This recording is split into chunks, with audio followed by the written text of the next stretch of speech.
नमस्कार, मैं सुजाता मिश्रा जन मीडिया टीवी से और हमारे सभी भाई-बहनों को आज जन मीडिया टीवी के इस स्पेशल एपिसोड में आप सभी का मैं हार्दिक अभिनंदन करती हूँ। हमारे साथ हैं डॉक्टर मनोज कुमार गुप्ता जी जो कि एस्ट्रोलॉजी में बहुत ही अच्छी पकड़ रखते हैं और आज हम उनके द्वारा श्री हनुमान जी का कुंडली विश्लेषण करेंगे और सर बताएंगे कि उनकी कुंडली में ऐसे कौन से योग है या फिर ऐसे कौन से कंजक्शन है जिसके द्वारा पता चलता है कि वे राम जी के अनन्य भक्त हैं। कहा जाता है, अगर हम गोस्वामी तुलसीदास जी की जो हनुमान चालीसा है उसकी 2 लाइनें मैं बताना चाहूंगी। कहा जाता है कि राम दुआरे तुम रखवाले, होत न आज्ञा बिनु पैसारे। तो राम जी के जो राज द्वार में वे दूत हैं और उनकी आज्ञा के बिना कोई भी राम जी के द्वार में प्रवेश भी नहीं कर सकता। तो आज सर से जानते हैं उनकी कुंडली के बारे में। सर जी, जी। आप सभी जन मीडिया के दर्शकों का हार्दिक स्वागत है। सुजाता जी, मैं सबसे पहले बताना चाहूँगा कि इस संसार के अंदर उत्पत्ति के 2 महत्वपूर्ण पर्याय होते हैं। एक अच्छा, जन्म होता है हम साधारण मनुष्यों का और एक होता है दिव्य शक्तियों का। हनुमान जी दिव्य शक्तियों का अवतार है, यानी कि भगवान शिव का ही वो अंश है। जी, ऐसे में भगवान शिव के अंश को इस धरती पर आने के लिए या उनको प्रकट करने के लिए किसी विशेष मुहूर्त या कुंडली ये वहाँ एप्लीकेबल होती ही नहीं है। हम मनुष्यों के जन्म के साथ ये प्रक्रिया ज़रूर है, लेकिन जो हनुमान जी की जयंती मनाई जाती है, वो चैत्र माह की पूर्णिमा के दिन मनाई जाती है। अब सबसे पहले समझते हैं कि चैत्र माह में जब हम शुरुआत करते हैं चैत्र माह की, तो चैत्र शुक्ल प्रतिपदा जो तिथि होती है, यहीं से हमारा नववर्ष आरंभ होता है। यानी हमारा जो नववर्ष का जो संवत्सर होता है, उसका पहला दिन होता है ये। और इसी के साथ में 9 दिन के नवरात्रे होते हैं। इन 9 दिन के नवरात्रों के अंदर भी हम माँ दुर्गा के विविध रूपों की पूजा करते हैं, उन शक्तियों का आवाहन करते हैं।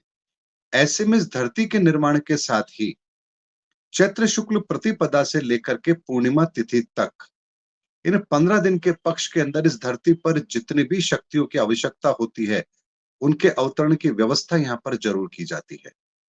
ऐसे में पूर्णिमा तिथि के दिन हनुमान जी के उस रूप को इस धरती पर प्रकट किया गया जो भगवान शिव का ही अंश हैं और सर्वगुण संपन्न है। इसीलिए कहा गया अष्ट सिद्धि नवनिधि के दाता, यानी सारी विद्याएं उनके पास हैं, लेकिन वो शक्ति अवतार हैं, वो शिव का अंश हैं और माँ सीता के आशीर्वाद से उन्हें चिरंजीवी होने का वरदान प्राप्त हुआ है। यानी कि वो चिरंजीव भी हैं, यानी कि उन्होंने इस संसार से कभी भी वो रुखसत नहीं हुए, विदा नहीं हुए, या यूँ कह सकते हैं कि कभी भी उनको मृत्यु ने उनको जो है काल का ग्रास नहीं बनाया। तो ऐसे में ऐसे चिरंजीव महावीर हनुमान जी के जन्म के संदर्भ में केवल एक ही प्रमाण है कि वो चैत्र शुक्ल की, यानी चैत्र शुक्ल प्रतिपदा से जो हमारा नववर्ष आरंभ होता है, उसकी पूर्णिमा के दिन उनका प्राकट्य हुआ है। प्राकट्य शब्द लिया जाएगा, जन्म शब्द इस्तेमाल यहाँ नहीं किया जाएगा। जी, ऐसे में उनके जन्म से ज़्यादा महत्वपूर्ण ये है कि उन्होंने अपने जीवन में ऐसे कौन-कौन से कार्य किए हैं, जिसकी वजह से वो महावीर कहलाए। और यहाँ पर आपके इसी प्रोग्राम के अंदर एक टैगलाइन और है जिसके अंदर कहा गया कि भी शनि क्यों डरते हैं हनुमान जी से, या शनि को कंट्रोल करने के लिए हनुमान जी की क्या भूमिका रही है। इसके संदर्भ में एक बहुत ही महत्वपूर्ण बात है जो आज के इस एपिसोड में मैं आपके सामने रखूंगा। जी, लेकिन ऐसे महावीर को, ऐसे परम शक्ति को, जिनको स्वयं शिव ने प्रकट किया हो, ऐसे महावीर के जन्म की कुंडली बनाना अर्थात सूर्य को दीपक दिखाने के समान होगा, क्योंकि जी, सारे ग्रह जिसके अधीन हो, जो बाल्यकाल में सूर्य को भी भक्षण करने की ताकत रखते हो, ऐसे महावीर की कुंडली का निर्माण भला कौन कर पाएगा? कर सकता वो है, तो सही शक्ति बात। निर्माण है, वो स्वयं शक्ति है।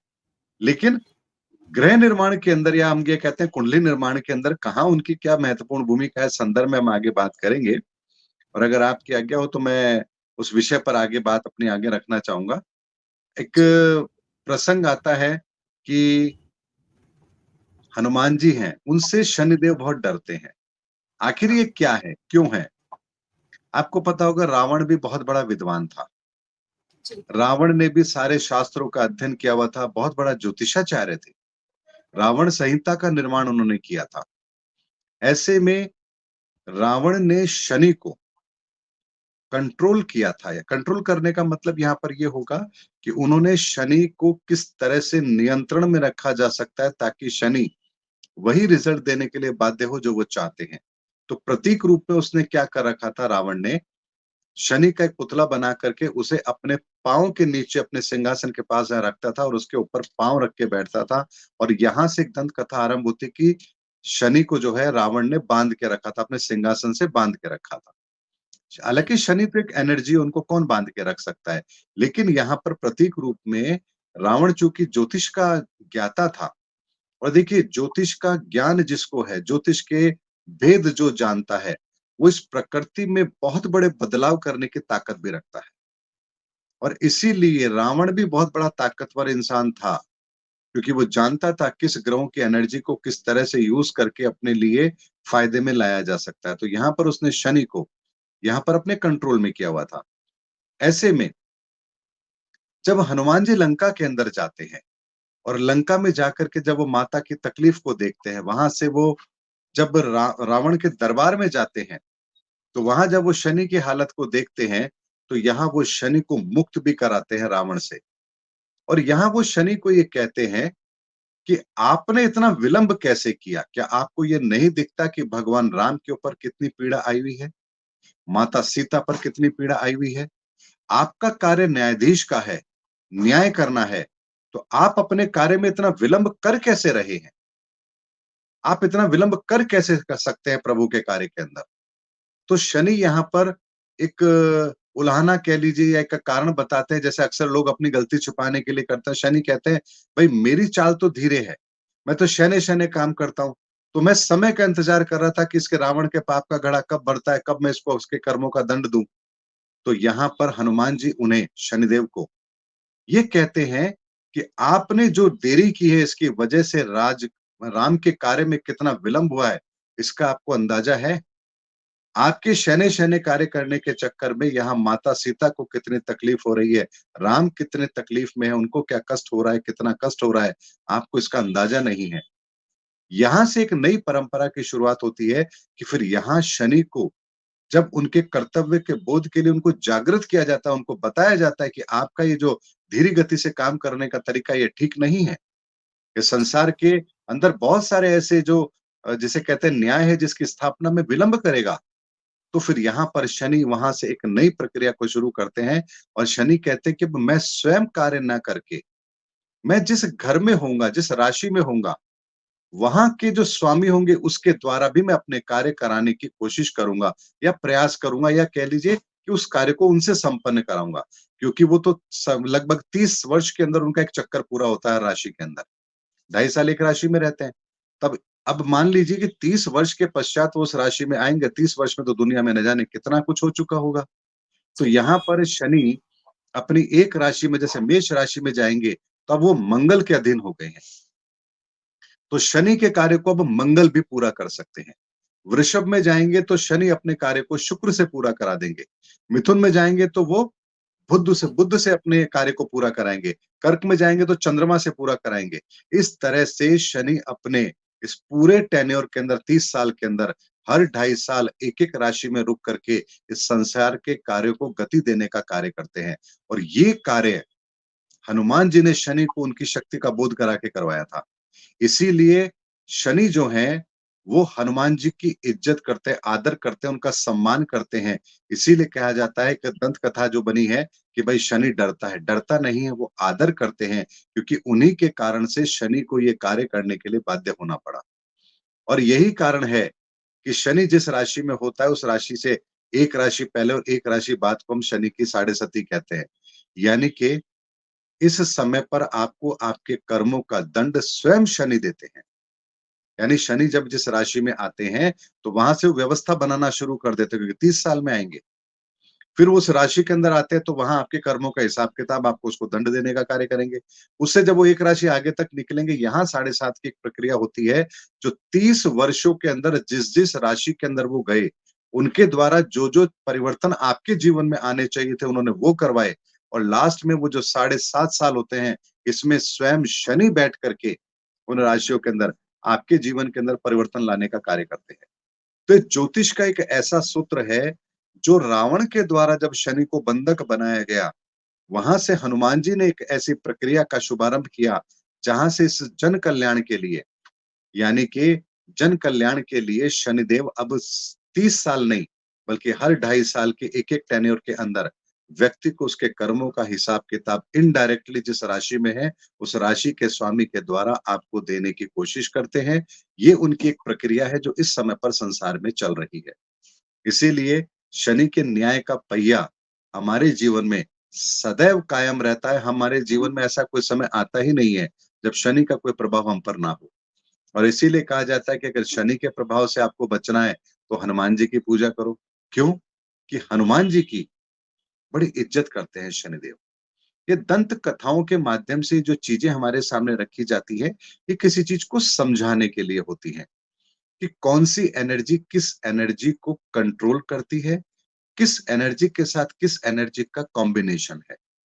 और यही कारण है कि एक राशि के अंदर जब 3-4 ग्रह आते हैं या 6 ग्रह एक साथ आते हैं, उन ग्रहों के आने का मतलब ये होता है, ज्योतिष का सूत्र बता रहा हूँ मैं आपको, कि वहां पर वो 6 ग्रह उस राशि के अंदर, उस राशि के स्वामी के अधीन होकर के अपने-अपने कार्य की व्यवस्थाओं का निर्धारण करते हैं कि कौन से परिवर्तन अब इस संसार पर एप्लीकेबल होने चाहिए। हर ग्रह का अपना एक गुण भी है, उन गुणों के आधार पर उन सब का एक राशि में मिलना और उनका संयुक्त प्रयास इस धरती पर बहुत बड़े परिवर्तन लाने का कारण बनता है। इस ज्योतिष विज्ञान के अंदर ये ऐसे रहस्य हैं, जिन्हें हमें इस तरह से समझना पड़ेगा, जैसे रेनबो के अंदर जो 7 कलर्स हैं, या हम बेस कलर्स देखते हैं, किस कलर का कितना परसेंटेज अगर किस कलर के साथ मिलाया जाएगा तो कौन-सा नया कलर बनेगा। यानी आप देखिए जो बेस कलर है उसी से इस ब्रह्मांड के, अगर मैं कहूँ इस धरती के सारे कलर बने हैं, तो आपको कोई अलग से कलर नहीं लाना पड़ता है। आप देखिए कि जो हमारा जो प्रिंटर होता है, प्रिंटर के अंदर जो कलर कार्टेज होती है, उसमें कितने कलर होते हैं? लिमिटेड 3 कलर होते हैं, किसी में 6 जी, होंगे, किसी में 3 होंगे, है ना? बड़े जी, प्रिंटर होते हैं उसमें 6 तरह के कलर होते हैं। इन्हीं से तो सारी प्रिंटिंग हो जाती है। तो आप देखिए कि इनका कॉम्बिनेशन ही तो ये तय करता है कि किस तरह का कलर आपको जो चाहिए वो मिलेगा या नहीं मिलेगा, या किस तरह से आएगा वो। इसी तरह से ब्रह्मांड के अंदर इन 7 ग्रहों की जो ऊर्जाएँ हैं, राहु केतु को छोड़ दीजिए वो छाया ग्रह हैं। इन 7 ग्रहों की ऊर्जाओं का परसेंटेज डेली अलग-अलग होता है। आज किस राशि के अंदर कौन-सा ग्रह बैठा है, कितने डिग्री पर है, कौन-सा किस डिग्री पर है। इनकी जो डिग्री है, ये इनका परसेंटेज है। इनके परसेंटेज, हर ग्रह का परसेंटेज अलग-अलग राशि के अंदर या किस एक राशि के अंदर 2 ग्रहों का परसेंटेज मिलकर के क्या कलर कॉम्बिनेशन बना रहा है, उसका इम्पैक्ट इस धरती पर क्या पड़ेगा। यानी इन ग्रहों की ऊर्जाओं का एक चित्र इस धरती पर जो प्रैक्टिकल अप्रोच में हमारे सामने आएगा, वो कौन-सा होगा, ये ग्रहों की एनर्जी तय करती है। और इसीलिए हनुमान जी, वो शिव का स्वरूप है, वो शिव का अंश है, जिन्होंने इस धरती पर ऐसे-ऐसे कार्य किए हैं, जिन कार्यों को करना हर किसी के बस की बात ही नहीं है। इसीलिए वो महावीर कहलाते हैं और इसीलिए कहा जाता है कि मंगल जिसका अच्छा हो, उसका सब काम बड़े आराम से हो जाता है। और इसीलिए वैवाहिक जीवन के अंदर भी आप देखिए, हम मंगल दोष को देखते हैं कि भाई मंगल ठीक होना चाहिए। अगर मंगल ठीक नहीं हुआ तो सब गड़बड़ हो जाएगा। क्योंकि मंगल की एनर्जी वो एनर्जी है, जो ब्रह्मांड की बहुत सारी एनर्जी को कंट्रोल करती है। इसी तरह की ज्योतिषीय व्याख्या यहाँ पर होती है और सबसे जो महत्वपूर्ण होता है वो तो सूर्य होता ही है, क्योंकि सूर्य के अंदर तो सातों रंगों की ऊर्जाएँ हैं। यानी इस ब्रह्मांड के अंदर जितने भी ग्रह हैं, उन सबको जो ऊर्जाएँ मिलती है वो सूर्य से मिलती है और सूर्य से ही सातों ऊर्जाएँ निकलती हैं, जो अलग-अलग ग्रह अपनी-अपनी ऊर्जाओं को लेता है और एक कॉम्बिनेशन ऐसा क्रिएट होता है इस धरती के ऊपर, जो एक नए स्वरूप को इस धरती पर स्थापित करने में अपनी बहुत बड़ी महत्वपूर्ण भूमिका निभाता है। अगर इसको हम प्रैक्टिकल अप्रोच में समझे तो आप ऐसे समझिए, ऐसा क्या कारण है कि गेहूं की फसल इसी समय पर पैदा होगी, बाजरा इसी समय पर होगा, मक्का इसी समय पर होगा। अरे भाई किसी भी समय पर उगा सकते हैं ना आप, क्या दिक्कत है? भाई धरती हमारे पास है, बीज हमारे पास है, पानी हमारे पास है, सूर्य की रोशनी हमारे पास है, फिर क्यों नहीं उगाते? क्योंकि इस ब्रह्मांड से आने वाली ऊर्जाएँ और उस बीज के साथ जिन ऊर्जाओं का कनेक्शन है, उनका एक प्रॉपर कॉम्बिनेशन जिस समय पर होगा, वो बीज सबसे ज़्यादा फल देने की स्थिति में उसी समय पर आएगा। ये वो एनर्जी का विज्ञान है, ये वो साइंस है, जिसके संदर्भ में वैदिक समय पर तो ऋषि-मुनि बहुत अध्ययन किया करते थे। लेकिन जब से ऋषि परंपरा विलुप्त हुई है, उसके पश्चात लोगों ने इसको समझना बंद कर दिया और ज्योतिष को तो जिसे मैं क्या कहूँ, उन्हें अपने फ़ायदे के लिए इस्तेमाल करना शुरू कर दिया और यही कारण था कि वेद व्यास जी की एक गलती के कारण से माँ पार्वती ने उन्हें श्राप दिया और जिसकी वजह से आज ज्योतिष जो है वो श्रापित है। यही कारण है कि यदि आप स्पष्ट प्रेडिक्शंस करेंगे, तो कई बार वो प्रेडिक्शंस आपकी गलत होती है। इसीलिए जितने भी महान जो संत हुए, ज्योतिषाचार्य हुए, उन्होंने अपनी हर प्रेडिक्शंस को छंदों के माध्यम से या इनडायरेक्ट वे में कहा है ताकि ये जो भविष्य के अंदर घटने वाली घटनाएँ हैं, ये घटेंगी, लोगों को पता भी लगेगा, लेकिन इन घटनाओं के घटने के बाद ये पता लगे ताकि ज्योतिष के श्राप से ये भविष्यवाणियाँ मुक्त रहे। एक बहुत बड़ा रहस्य है।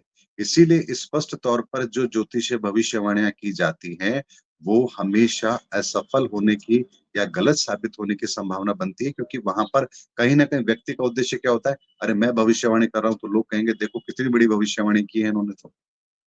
तो यहाँ आप उसके मान-सम्मान के पीछे लगते हैं।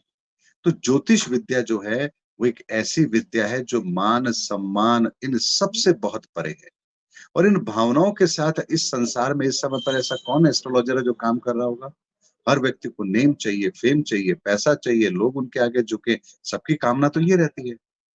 और श्रापित होने के कारण से ही आज ये ज्योतिष विद्या का इतना गलत रूप हमारे सामने है कि आज चौराहे पर बैठ कर के भी लोग ज्योतिष को गाली दे देते हैं। ये ज्योतिष के श्रापित होने के कारण से है।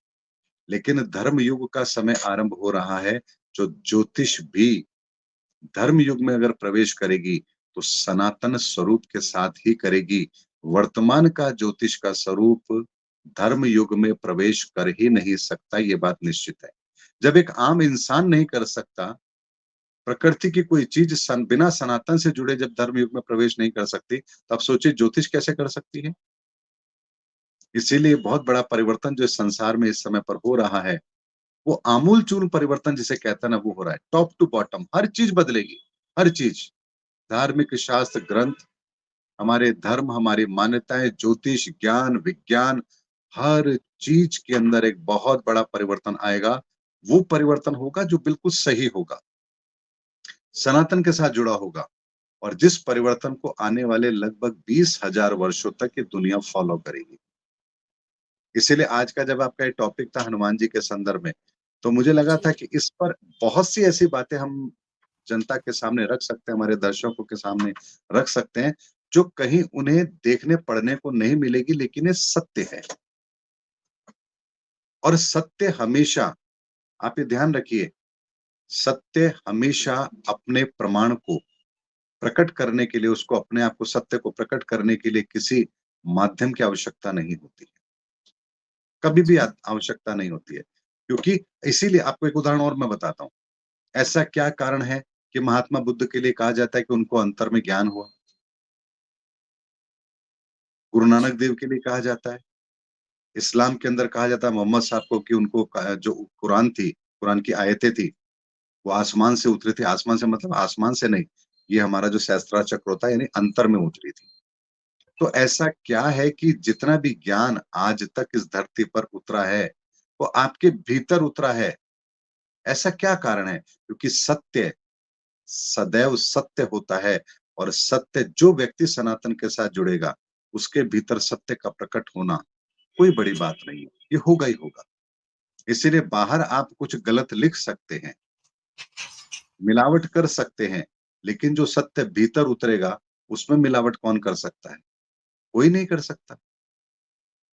इसीलिए वर्तमान समय के अंदर भी जो बहुत बड़े परिवर्तन हो रहे हैं, इनके साथ भी एक प्रक्रिया इस समय पर हो रही है कि जहाँ-जहाँ जो-जो सत्य होगा, वो सत्य प्रमाण के साथ दुनिया के सामने आएगा, अलग-अलग रूपों में आएगा। ऐसा नहीं केवल हिंदुस्तान में होगा, दुनिया के हर कोने में होगा। आप देखिए एक्स मुस्लिम एक समुदाय है, ठीक है? एक कम्युनिटी है। क्या ज़रूरत है मुस्लिम संप्रदाय से एक्स मुस्लिम निकल कर के आ रहे हैं? ये इस बात का प्रमाण है कि दुनिया के अंदर बहुत बड़ा परिवर्तन होने वाला है। अब एक मुस्लिम हिंदू की बात तो नहीं सुनेगा लेकिन एक्स मुस्लिम की तो सुनेगा, क्योंकि वो मुस्लिम था। अब उसने इस धर्म को मानने से इनकार किया है और उसने अभी तक कोई दूसरा धर्म भी स्वीकार नहीं किया है। वो कहता है मैं इसको मानने को तैयार हूँ लेकिन मेरे पहले प्रश्नों का उत्तर दे दो। ये अल्लाह ताला ने ऐसा कहा, इसमें ऐसा कहा, इसमें ऐसे कहा, तो ये लॉजिकली कहाँ है ये? जैसे एक्स मुस्लिम के एक मैंने एक वीडियो देखा था, किसी ने मुझे शेयर किया था, तो उसमें बात आई थी कि अल्लाह ताला ने 7 तरह की मिट्टी ली, 7 तरह का पानी लिया, 7 तरह की आग, 7 तरह की हवा से इंसान बनाया। वो कहता है क्या है इलॉजिकल बात है, 7 मिट्टी, 7 ये, 7 अग्नि, 7 पानी। अब एक्स मुस्लिम ये बात कह रहे हैं, वहाँ तक ठीक है, क्योंकि उनको नहीं पता। लेकिन सनातन में इसका प्रमाण है कि 7 क्यों है? वो 7 मिट्टी की बात क्यों की गई है? 7 पानी की बात क्यों की गई है? 7 अग्नि और 7 वायु की बात क्यों की गई है? हवा की बात क्यों की गई है? यहाँ प्रकृति के 4 तत्वों की बात हो रही है। 7 एलिमेंट्स की बात हो रही है और स 5वां जो तत्व होता है, वो ज्ञान तत्व होता है। तो जैसे ही मोहम्मद साहब को ज्ञान तत्व की भी प्राप्ति हुई, उनके भीतर में कुरान उतर गई। तो ये वो रहस्य है सनातन के, जब आप उसको अपने धर्म के चश्मे को उतार करके जब आप देखेंगे, तो आपको सत्य नज़र आएगा। और इसीलिए इस धरती पर समय-समय पर महापुरुषों का अवतरण हुआ है, क्योंकि उन्होंने उस समय पर इस धरती पर वो कार्य किए हैं, जिन कार्यों को करना अत्यंत आवश्यक है। और इसीलिए देखिए, भगवान शिव ने अपने अंश से हनुमान जी को उत्पन्न किया और हनुमान जी अष्ट सिद्धि नवनिधि के दाता, अष्पर दीन जानकी माता। एक आता है हनुमान चालीसा के अंदर। और एक बात मैं पर और बताना चाहूँगा, हम हनुमान जी की पूजा करते हैं, हनुमान चालीसा करते हैं।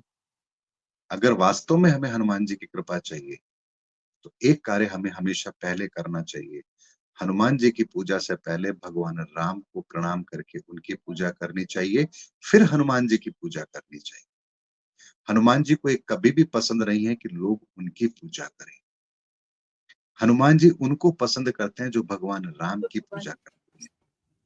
तो जब आप हनुमान जी की पूजा से पहले भगवान राम की पूजा करते हैं और फिर हनुमान जी की पूजा करते हैं और कहते हैं कि हे महावीर, मेरी ये अरदास प्रभु से लगा दीजिए, मेरा एक काम हो जाए।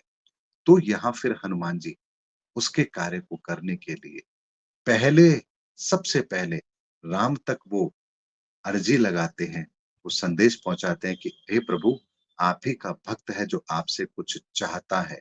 तो यहाँ भगवान राम भी क्या करते हैं फिर? हनुमान ने कहा है, तो कार्य तो होना ही है। तो यहाँ पर गारंटी होती है फिर कार्य की होने की। तो ये ऐसे सनातन रहस्य हैं, जिनके संदर्भ में जब चर्चाएँ होती हैं, तो बात बहुत अच्छे से निकल कर के आती हैं और यही तो सत्य है और यही सत्य दुनिया को पता होना चाहिए।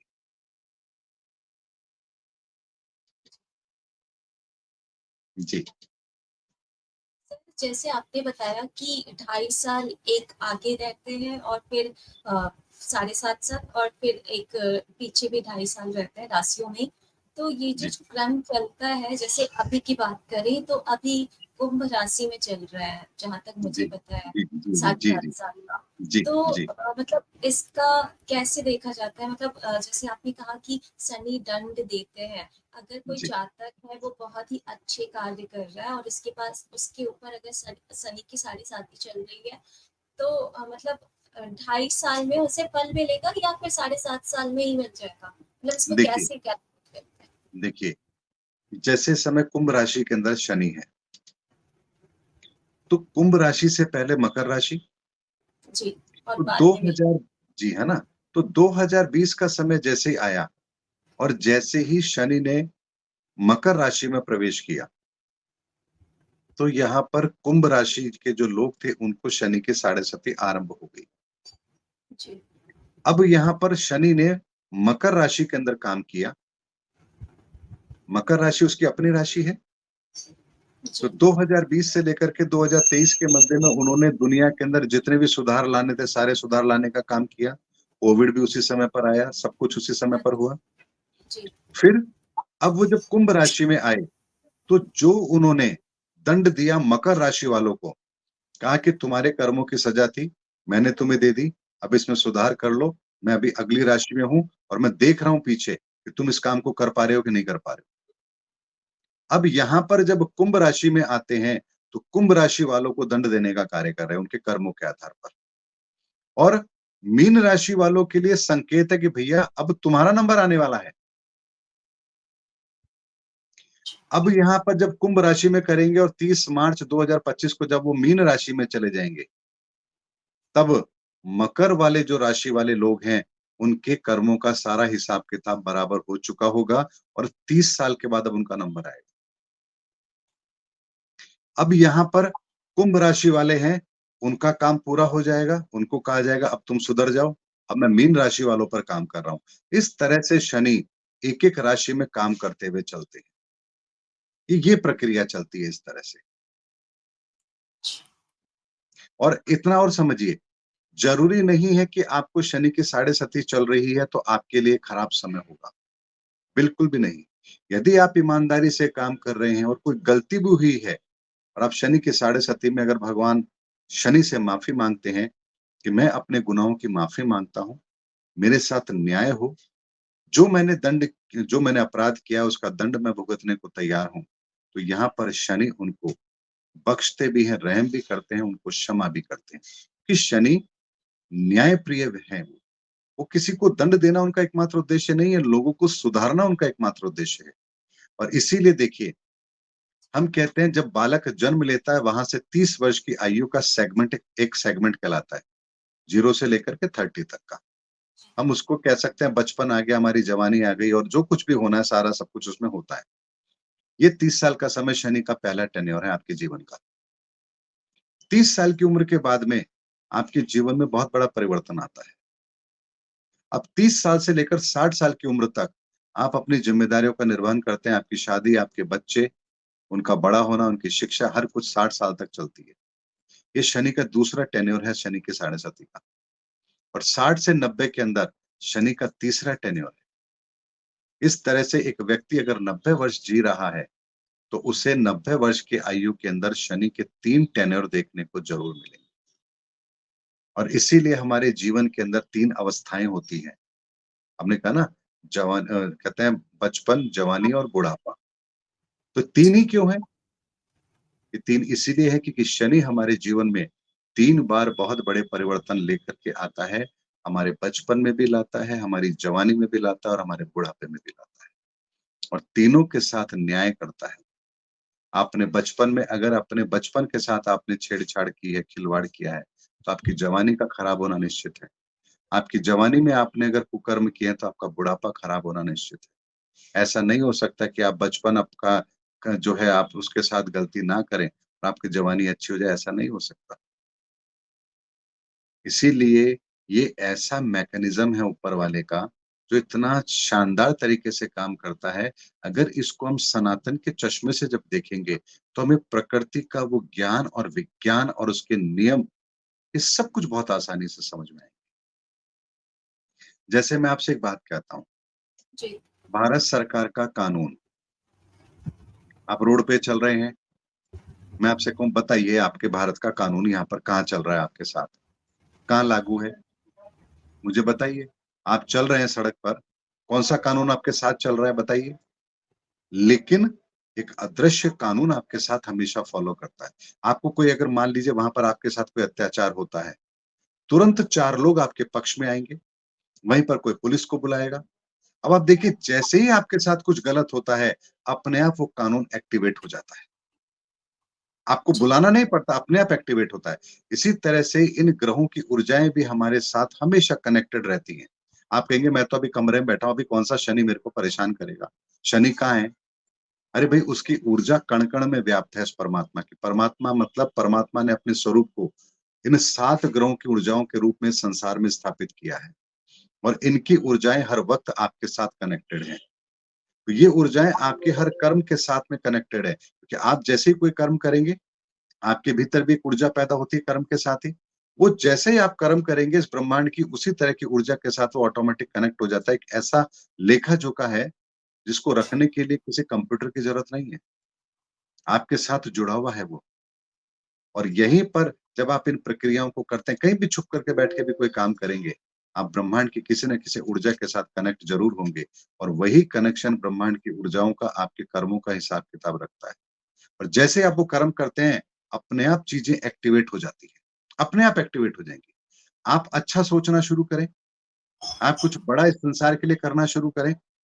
आप जैसे ही सोचेंगे, जैसे ही ये करेंगे, अब आपके शरीर की ऑरा में से जो ऊर्जा निकल रही है, वो अपने आप ईश्वर को एक संकेत दे रही है कि आप कुछ करना चाहते हैं। अब यहाँ पर ब्रह्मांड की वही शक्तियाँ अब तुरंत आपकी तरफ आकर्षित होना शुरू होती हैं। और आपके साथ आपके पास जब वो आती हैं, तो आप देखते हैं कि आप जिस उद्देश्य को लेकर, जिस सोच को लेकर आगे बढ़ रहे हैं, कुदरत आपके लिए वैसे ही व्यवस्था करना शुरू कर रही है। जैसे आप किसी का मर्डर करके भाग जाएँ, अब जी, आप तो भाग गए, लेकिन आप देखिए कि यहाँ भारत का कानून अब आपके पीछे लग गया है।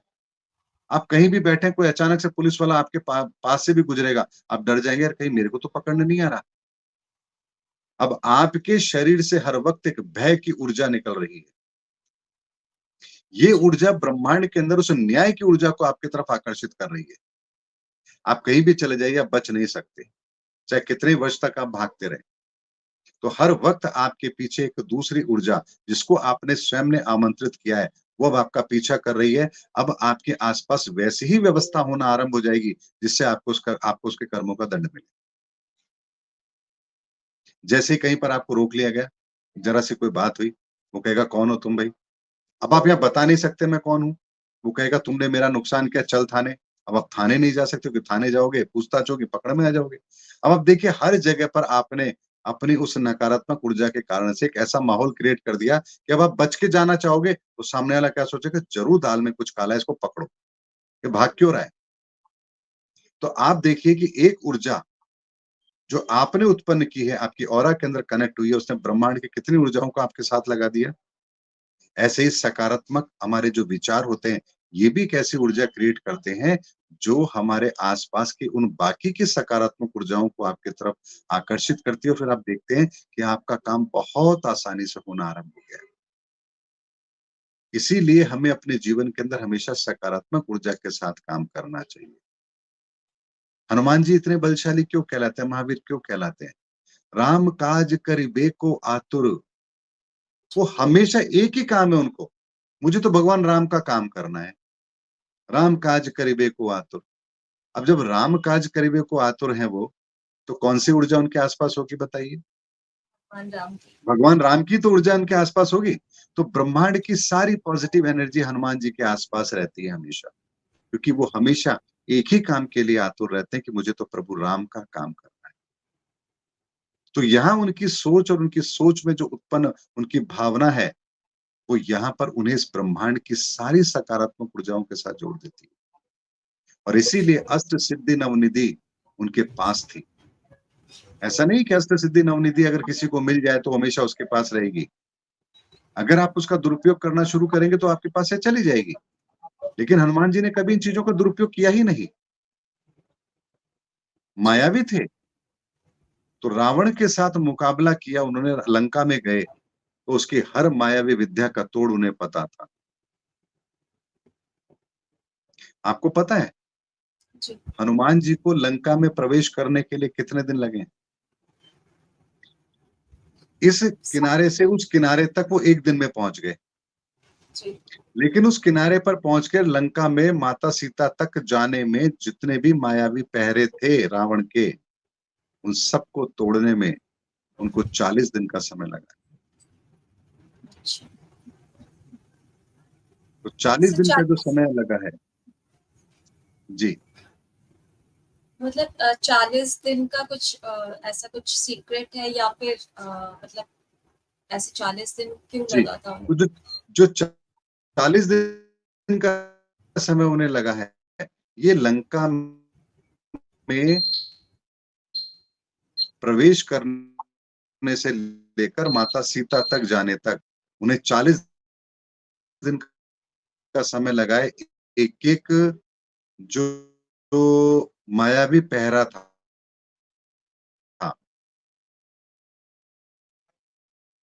उसको तोड़ करके माता सीता तक पहुँचने में उन्हें 40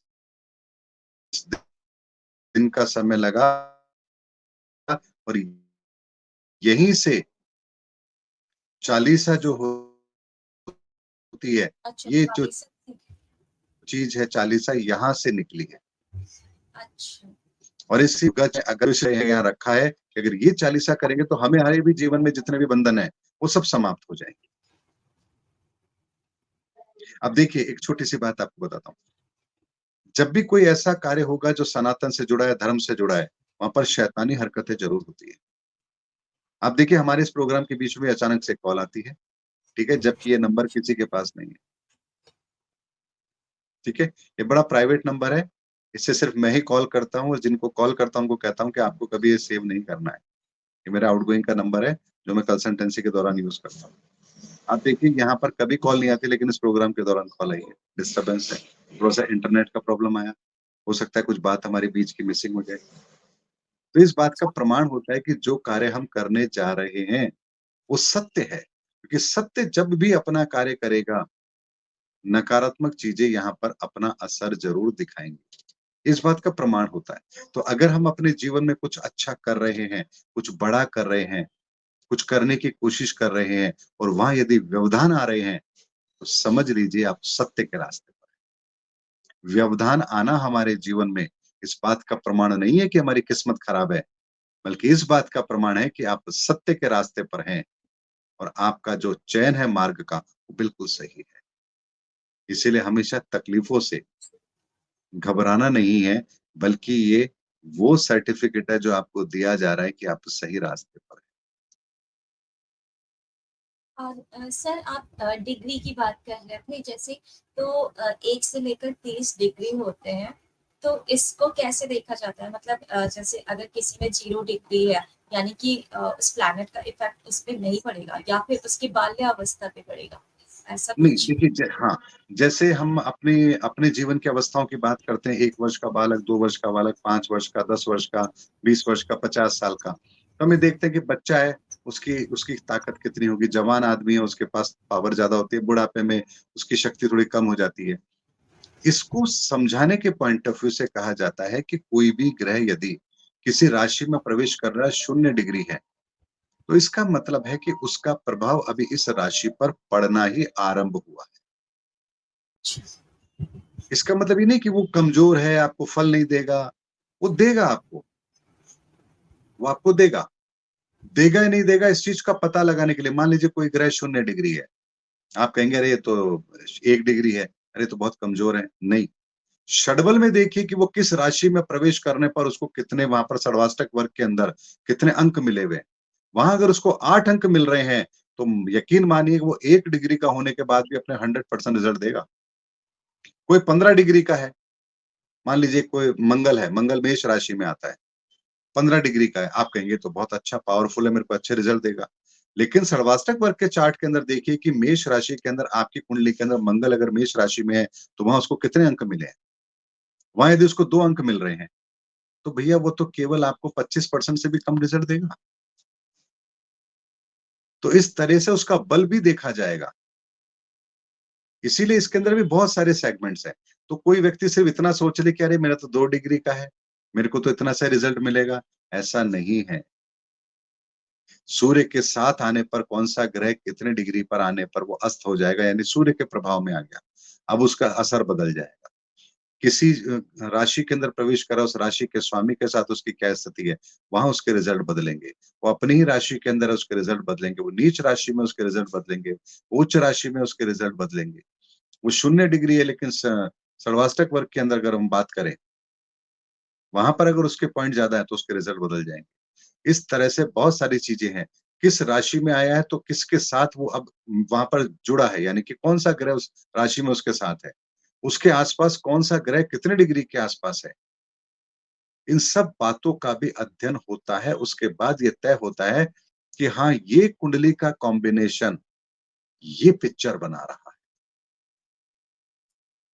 जैसे ज्योतिष है तो मुझे जहाँ तक लगता है ये काफी मैथमेटिकल है, क्योंकि अगर बहुत गोस्वामी तुलसीदास जी की चालीसा को देखा जाए तो उन्होंने एक लाइन लिखी है कि जुग सहस्त्र योजन पर भानु जन पर ले लियो ताहि मधुर फल जानो। जी तो जी जी इसमें उन्होंने सूर्य का जो डिस्टेंस है वो मेजर किया हुआ है।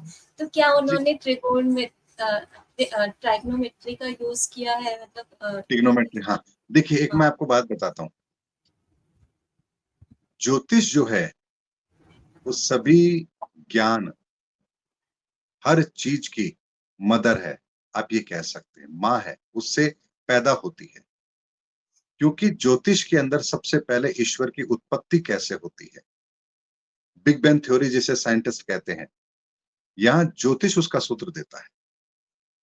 उसके बाद इनकी तीव्रता, इनका विस्तार कैसे है, कौन सा ग्रह किस गति से घूम रहा है, सूर्य किस गति से अपनी धुरी पर घूम रहा है, चंद्रमा पृथ्वी के चक्कर कैसे लगा रहा है, पृथ्वी सूर्य के चक्कर कितने दिन में पूरे कर रही है, ये सब एस्ट्रोलॉजी के तो पार्ट है।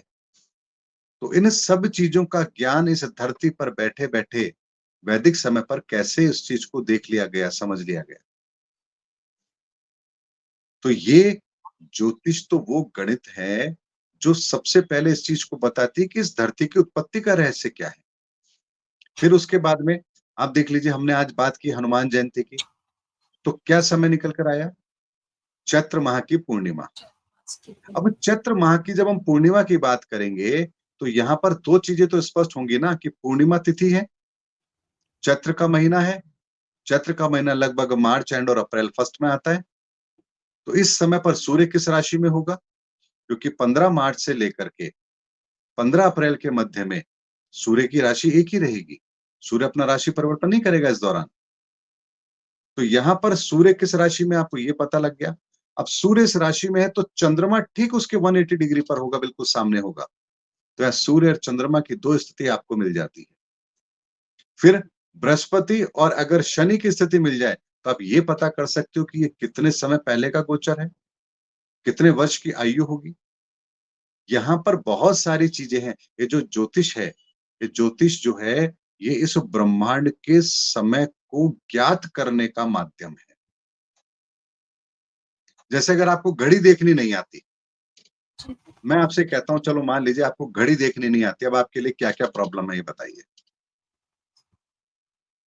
हर तरह की प्रॉब्लम। प्रॉब्लम है, प्रॉब्लम ही प्रॉब्लम है। जी। आपको ये नहीं पता रात को 12 बजे दिन बदलेगा, आपको ये नहीं पता सूर्योदय कब होगा, आपको ये नहीं पता मेरे को ऑफिस जाना कब है, आपको ये नहीं पता मेरे शाम की छुट्टी कब होगी, आपको ये नहीं पता मेरा बर्थडे कब आएगा, आपको ये नहीं पता 4 दिन बाद मुझे काम क्या करना है, आपको ये नहीं पता मेरे बैंक में अकाउंट में पैसे कितने होंगे, बैंक खुलता कब है, क्योंकि आपको समय का ही ज्ञान नहीं है।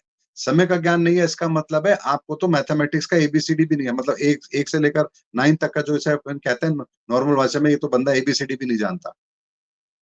तो समय को देखना का मतलब होता है कि आपको इस समय पर क्या-क्या चीजें एप्लीकेबल हैं, कौन सी चीज कितने समय पहले की है, कौन सी चीज कितने समय बाद की बात हो रही है, हर चीज आप समझ जाएंगे। तो जब ज्योतिष का ज्ञान अगर आपको नहीं है तो आप धर्म कैसे समझेंगे, शास्त्र कैसे समझेंगे। हर जगह तो ज्योतिष की परिभाषा दी हुई है, हर जगह तो ज्योतिष का ज्ञान वहां समाहित है। भगवान श्री कृष्ण के लिए कहा जाता है कि वो रोहिणी नक्षत्र के अंदर पैदा हुए थे, अष्टमी का दिन था। अब ये ज्योतिष नहीं है क्या। जी।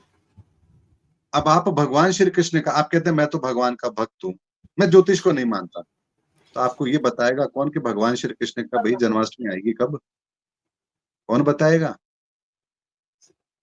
तो हम ज्योतिष को दरकिनार कर देते हैं, किस लिए कर देते हैं, क्योंकि ज्योतिष श्रापित है। जब तक ये श्राप मुक्त नहीं होगी, इस संसार में ज्योतिष को उस सम्मान की दृष्टि से देखा ही नहीं जा सकता। और अब वो निकटतम समय आ गया है जब इस ज्योतिष को भी श्राप से मुक्त होना है, क्योंकि धर्म युग में अगर हम प्रवेश कर रहे हैं तो ज्योतिष श्रापित अवस्था के अंदर तो धर्म युग में प्रवेश नहीं कर सकता। और सर ये भी कहा जाता है कि जितने भी मंत्र हैं, जैसे गायत्री मंत्र और बहुत सारे ऐसे मंत्र हैं, उनको भी श्रापित किया गया, क्लिक किया गया, फिर उसका देखिए, 3 हाँ, ये बात सही है कि जब भी किसी चीज का दुरुपयोग किया गया, तो यहाँ पर उसको दंड जरूर मिलता है। और इसीलिए परमात्मा अपनी इन दिव्य शक्तियों को तब तक किसी को नहीं देते जब तक उन्हें ये विश्वास नहीं हो जाता कि ये व्यक्ति इसका दुरुपयोग नहीं करेगा। लेकिन इस प्रकृति के कुछ नियम भी हैं। नियम किस तरह के हैं कि जो जैसे कहते हैं ना कि जो बच्चे ने एग्जाम में लिख करके आया तो नंबर तो आपको देने पड़ेंगे, चाहे वो शरारती क्यों ना हो। जी, उसी तरह से इस प्रकृति के भी कुछ नियम हैं। अब कुछ लोग हठ योग के द्वारा परमात्मा को विवश कर देते हैं कि उन्हें वरदान दिया जाए। तो ऐसे में कई बार उस ईश्वरीय शक्ति को भी उनके तपोबल के आगे विवश होकर के उन्हें वरदान देना पड़ता है। वो उसके काबिल नहीं है, लेकिन देना पड़ता है। फिर साथ ही जब उसको वरदान देते हैं तो उसके साथ ही कि अगर इसका दुरुपयोग करेगा, तो इसका क्या रास्ता निकाला जाए, इसकी व्यवस्था भी फिर ऊपर वाला करता है। जैसे हिरण्यकश्यप था, अमरता का वरदान चाहता था, भगवान ने कहा ये तो हो नहीं सकता। तो उसने अपनी बुद्धि लगाई, ना दिन में मरू, ना रात को मरू, ना ऐसे न वैसे, सब चीज उसने बुद्धि लगा ली। भगवान ने क्या किया, नरसिंह रूप में प्रकट होकर के उसका वध किया। तो इसी तरह से इस संसार के अंदर भी बहुत सारी ऐसी चीजें हैं जो लोग अपने हट के कारण से परमात्मा को विवश करते हैं उस चीज को देने के लिए। परमात्मा देते भी क्योंकि प्रकृति का नियम है। अब जैसे कहते हैं ना कि मान लीजिए आपका बच्चा है, कोई छोटा बच्चा है, घर में जिद कर रहा है, नहीं मुझे तो मोबाइल चाहिए, नहीं मुझे तो मोबाइल चाहिए। अब उसने खाना पीना छोड़ दिया, गुस्सा कर रहा है, रो रहा है। अब क्या करेंगे? आप डांट देंगे, पिटाई कर देंगे, थप्पड़ लगा देंगे, समझा देंगे, हर तरीका आपने अपना लिया, लेकिन वो मान नहीं रहा, तो आप क्या करेंगे? क्योंकि आपका अपना बच्चा है, आप कैसे छोड़ देंगे उसको? तो आप कहते हैं अच्छा ठीक है, ले ले मोबाइल। लेकिन अब मोबाइल देने के साथ ही आप पूरा ध्यान रखो कि मोबाइल का दुरुपयोग ना करें। उसी तरह से हम सब भी ईश्वर की संतान हैं। अब कोई व्यक्ति कहता है मुझे तो ये चीज चाहिए, मुझे तो ये शक्ति चाहिए।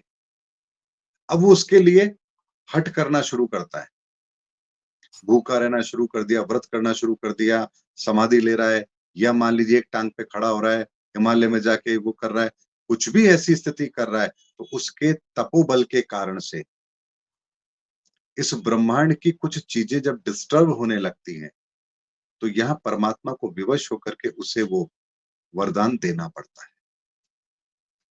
ये नहीं मानेगा, तो इसको देना पड़ेगा। तो वहां देने के साथ ही अब उस पर एक पहरा बैठ जाता है कि अब ये व्यक्ति इसका दुरुपयोग तो नहीं करेगा। जहां वो उसका दुरुपयोग करता है, वहीं परमात्मा फिर उसके समापन की व्यवस्था भी कर देता है कि अब इसका बहुत हो गया, अब इसका अंत आना निकट है। तो ये एक ऐसा मैकेनिज्म है जो सनातन के साथ जुड़ा हुआ है।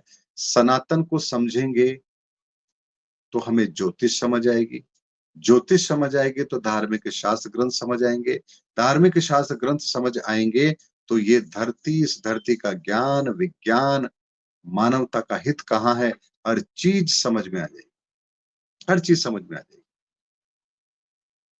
सर जैसे कि ये हनुमान जी शिव जी के 11वें रुद्र अवतार थे, और जब जी, भी हम जैसे भगवानों की बात करते हैं तो जैसे शिव जी हैं, शिव जी त्रिशूल धारण करते हैं, और डमरू उनका जो, अगर इंस्ट्रूमेंट, म्यूजिक इंस्ट्रूमेंट की बात करें तो वो डमरू लेते हैं। इसी तरह अगर हम कृष्ण जी की बात करें, वो बांसुरी लेते हैं। तो अगर हम हनुमान जी की बात करते हैं तो फोटोग्राफ में मैंने देखा हुआ है, या फिर उनकी मूर्तियों में, कि वो मंजीरे बजाते हैं, और उनका जो है गदा है। तो इसके बारे में कुछ जानकारी। देखिए आपने बहुत अच्छा प्रश्न किया और यहाँ मैं आपको एक चीज बताता हूँ। हनुमान जी का एक स्वरूप आपने देखा होगा जिसमें उनको गरुड़ की तरह उनकी चोंच लगी हुई है, हाँ, ऐसा भी एक स्वरूप आपने देखा होगा। जी जी जी, देखा है। आपने हनुमान जी को ऐसे पर्वत उठा करके आते हुए भी देखा होगा। जी आपने हनुमान जी को ऐसे सीना फाड़ करके राम को दिखाते हुए भी देखा है। आपने हनुमान जी को ऐसे मंजीरे बजाते हुए या करताल बजाते हुए, भजन करते हुए भी जी सुन देखा होगा। जी आपने हनुमान जी को ध्यान की मुद्रा में भी देखा होगा। आपने हनुमान जी को राम और लक्ष्मण को कंधे पर उठा करके लाते हुए भी देखा है। आपने हनुमान जी को वानर रूप के अंदर भी देखा है। हनुमान जी मायावी थे। और इस पूरी लीला के अंदर हनुमान जी ने बहुत बार अलग-अलग रूप धारण किया है। वास्तविक हनुमान जी का रूप वानर का नहीं है, ये ध्यान रखिए। बहुत बड़ी बात आपको बता रहा हूँ। वानर जाति से आते थे, जैसे भील जाति है, ऐसे ही वानर जाति है। जामवंत जी हैं, जामवंत जी के वंशज ही आज भील जाति के कहलाते हैं। जी, ऐसे ही वानर एक जाति थी, वन में रहते थे इसलिए वानर जाति कहलाती थी, उस जाति से आते थे। लेकिन जब लंका का दहन करना था तो वहां पर मायावी रूप को उन्होंने धारण किया, वानर बने। जब समुद्र लांघना था तो वो पक्षी के रूप में आए, तो आपने जो देखा होगा ना चोंच वाला स्वरूप, वो वहां उनका जी, वो स्वरूप था। अच्छा, जब लंकनी के सामने गए तो वहां पर बौने का रूप धारण कर लिया, छोटा रूप धारण कर लिया। हाँ जी, जब सुरसा के मुंह में गए तो मच्छर का रूप धारण कर लिया। तो इस तरह से हनुमान जी ने अलग-अलग समय पर अलग-अलग रूप धारण करके राम के कार्य को सिद्ध करने का कार्य किया है। जब किसी ने पूछा आपके हृदय में राम है क्या? तो उन्होंने सीना फाड़ के भी दिखा दिया। जब कभी वो ध्यान में बैठते थे, तो ध्यान मुद्रा में उनको दिखाया गया। कई बार भगवान के भजन में मस्त हैं, तो उनको करताल बजाते हुए दिखा दिया गया। तो य अच्छा, जब संजीवनी लेकर आ रहे थे, तो आप देखिए कि वो पहाड़ उठा कर के लेके आ रहे हैं। जब दुष्टों का संहार करना है, तो गदा लेकर के आ जाते हैं, तो गदा के स्वरूप में है। लेकिन जब अहिरावण के चंगुल से छुड़ा करके लेकर के आते हैं, तो वहां पर वो उड़ते हुए आते हैं और यहाँ कंधों पर भगवान को बिठा करके लेके आ रहे हैं।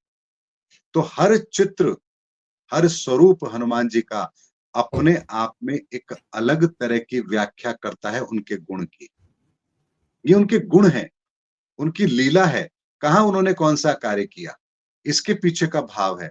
अब नॉर्मली हम लोग क्या करते हैं, आपने देखिए 80-90% जो हनुमान जी के जो हम मंदिर में जाएँगे तो वहाँ पर वो जो संजीवनी बूटी लेकर के आ रहे थे, पहाड़ को उठा के ला रहे हैं, उसी स्वरूप के आपको दर्शन देखने को मिलेंगे। जी, यानी यहाँ पर हमारा भाव क्या है? हम हनुमान जी के उस रूप को पूजना चाहते हैं कि जैसे आपने लक्ष्मण के प्राणों की रक्षा करी, ऐसे ही हमारे जीवन के अंदर भी हमारे प्राणों की रक्षा आप करें। तो यहाँ हम अपने प्राणों की रक्षा के लिए हनुमान जी के उस स्वरूप को पूजते हैं। लेकिन यदि हमें वास्तव में हनुमान जी की पूजा करनी है, तो फिर सबसे प्रिय जो हनुमान जी का कार्य था वो कौन-सा था? कि जब हनुमान जी राम और लक्ष्मण को अपने कंधों पर बिठा करके लेकर के आ रहे हैं। उस स्वरूप की पूजा अगर हम करते हैं, तो हनुमान जी सबसे जल्दी प्रसन्न होते हैं। तो हम किस रूप की पूजा कर रहे हैं? आपको अगर कोई सिद्धि प्राप्त करनी है, ध्यान करना है, तो फिर आप हनुमान जी की ध्यान मुद्रा की पूजा कीजिए। अगर आपको अपने मजबूत इरादे रखने हैं, आप चाहते हैं कि मेरे इरादे मजबूत रहे, चट्टान की तरह मैं इस दुनिया में कभी विचलित ना हूँ किसी परिस्थिति में, एक ही लक्ष्य हो आपका, तो फिर हनुमान जी के जो सीना वाला है, वो सामने रखिए, लेकिन उसे नहीं रखना चाहिए, वो हनुमान जी की परीक्षा थी। तो हम जिस स्वरूप में हनुमान जी की पूजा कर रहे हैं, हम हनुमान जी से उसी तरह के कार्य को सिद्ध करने की हम प्रार्थना कर रहे हैं।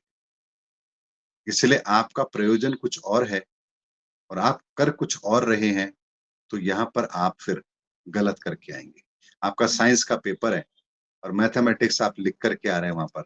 आप कहें मैं तो बहुत अच्छा करके आया हूँ, मुझे तो एग्ज़ाम में नंबर मिलने चाहिए। अरे भई कैसे मिलेंगे? क्वेश्चन आपसे पूछा गया साइंस का, अपनी मर्ज़ी से आप मैथमेटिक्स का कोई आंसर लिख कर आ रहे हो, क्वेश्चन सॉल्व करके आ रहे हो, आपको नंबर मिलेंगे क्या? आपको 0 ही मिलेगा। तो आप किस प्रयोजन से कौन-सा काम करना चाहते हैं, पहले आपको ये समझना पड़ेगा।